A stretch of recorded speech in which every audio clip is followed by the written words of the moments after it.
So for those of us that want to create a strong and healthy back, I have been showing one of my favorite exercise variations of the row as this one here, a bent over single arm strict dumbbell row. Now for those of us that have a history of back discomfort, we have some immobility in the spine, we have too much shoulder discomfort to put that hand in front, whatever the reason is, you do have another option, and that would be a strict single arm standing row. So obviously what we would need is a resistance band or even access to a cable pulley machine, but I want to still show this so that you still understand the concepts of your setup position, how to perform the exercise and engage those big muscles of the back and still produce a great rowing movement pattern as well. So I have my resistance band anchored in front of me here.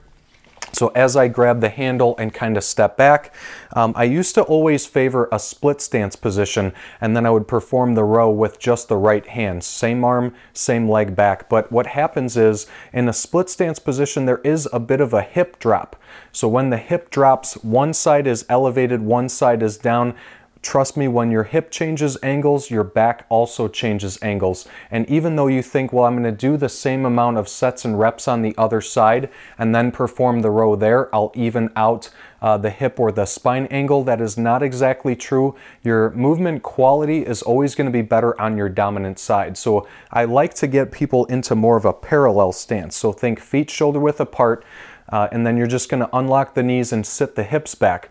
Now look at where the band is anchored. It should be about mid-chest level or even slightly higher. I prefer slightly higher because we want to nail down that sawing motion that I demonstrated with the dumbbell row. That is again how we're able to engage the muscles underneath the armpits and the big muscles wrapped around the back, okay? A lot of us have such weakness to the shoulder and the neck that the shoulder elevates first. So this is another great way to kind of work around shoulder elevation.